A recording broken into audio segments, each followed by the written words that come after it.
Dans l'histoire pour Shabbat de cette semaine, on est au tout début de l'histoire de l'État d'Israël et l'austérité, la pauvreté économique règne dans tout le pays. Dans le foyer du Rav Yosef Bar Shalom, cette pauvreté est particulièrement ressentie. Quand la famille Bar Shalom a le bonheur d'accueillir leur 6e enfant, ils n'ont pas les moyens de remplacer le berceau cassé, alors ils improvisent avec une couverture dans un carton de tomates.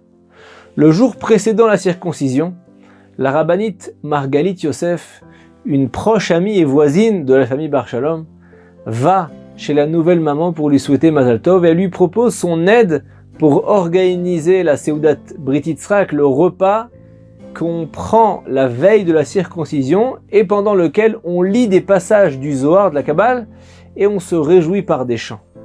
La rabbinite Bar Shalom baisse la tête et les épaules, elle semble avoir un peu honte. Elle lui dit malheureusement, on fera aucune collation ce soir, ni pour la Brit Mila, la circoncision demain matin, et ni maintenant, on ne peut pas se le permettre. On va se contenter de conduire le nourrisson au domicile du circonciseur, là où la Brit Mila va avoir lieu. La rabbinite Yosef cache un petit peu sa consternation, elle bénit abondamment son amie et se presse de rentrer chez elle pour en faire part à son mari. Et après avoir écouté sa femme, le Rav Ovadia Yosef annonce « On va nous charger nous-mêmes de tout ».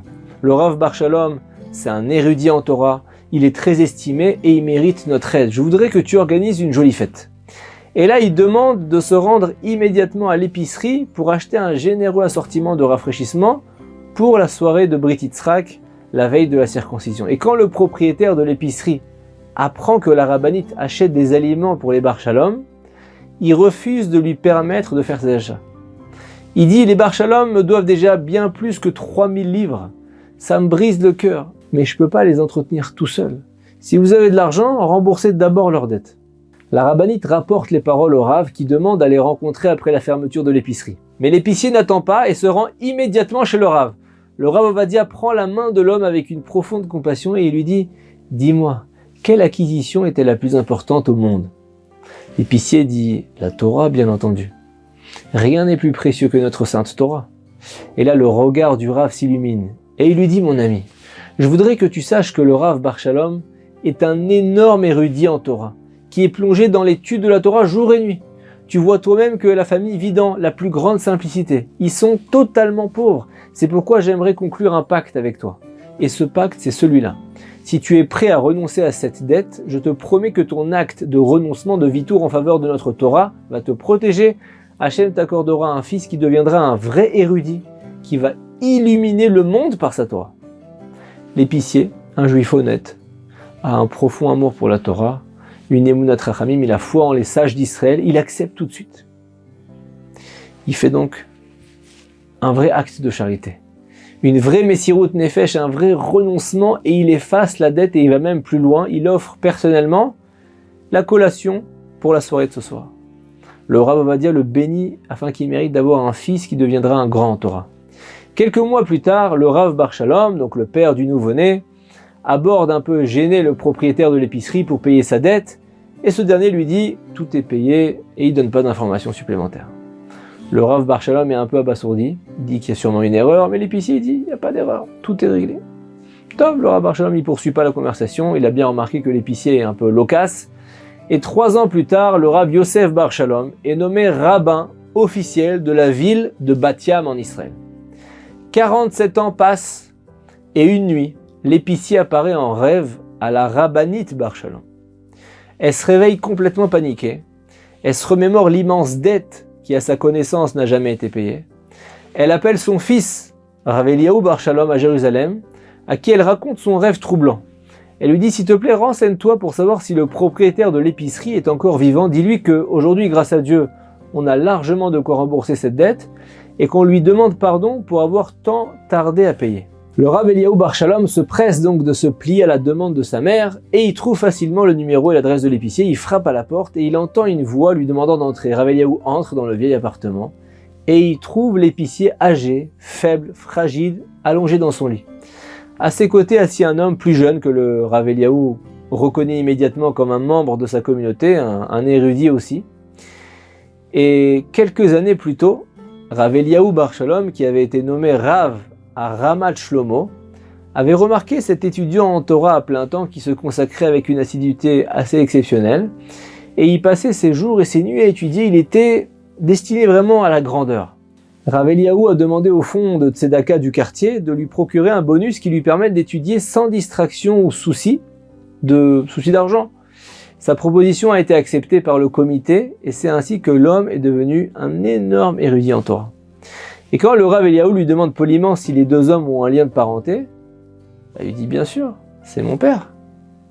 Et là, toutes les pensées liées à la dette de ses parents lui échappent et il est incapable de dissimuler sa stupéfaction.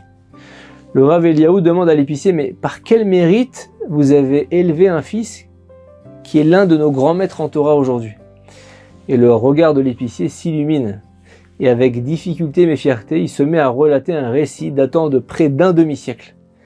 Il lui dit, il y a de longues années, 47 ans pour être précis, j'oublierai jamais ce jour de ma vie, je possédais une épicerie. Une famille du quartier était pauvre. Le père était un grand érudit et je les ai autorisés à acheter à crédit jusqu'à ce qu'ils contractent une immense dette de 3000 livres. À l'époque, on payait en livres en Israël. Un jour, le Rav Ovadia Yosef me convoque chez lui et me demande d'effacer la dette.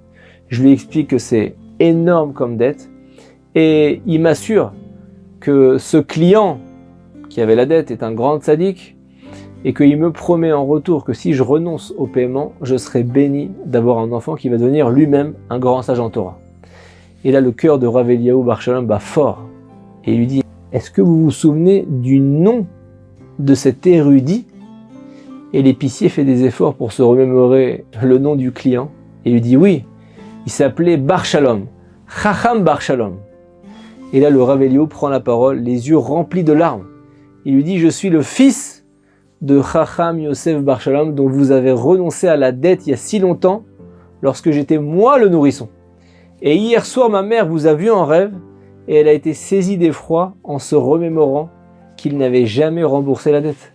Et grâce à Dieu, ils ont maintenant des moyens et je suis ici venu à sa demande. Et le vieil homme est ému, il prend la main de Rav Eliaou. Il dit, mon ami, je te prendrai pas un centime.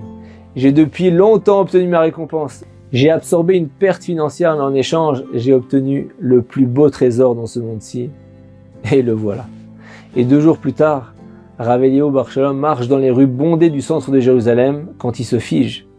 Sur un panneau d'affichage, il aperçoit une affiche de décès annonçant la mort de l'épicier. Et par la providence divine, la rabbinite Bar Shalom s'est souvenue de la dette et a envoyé son fils pour régler les comptes et implorer le pardon juste avant qu'il ne rende son âme pure à son créateur. Tzadik Gozer, Akadosh Baruch Hu Mekayem. Rav Ovadia Yosef a béni l'épicier et Hachem l'a doublement récompensé. L'épicier a été béni d'un fils qui est devenu un maître en Torah et le fils de l'homme dont il a renoncé à la dette est celui qui a permis au fils de l'épicier d'étudier la Torah dans la joie, la sérénité et de gravir ainsi les échelons, le conduisant à la grandeur spirituelle. Aime ton prochain comme toi-même, nous apprend la Torah.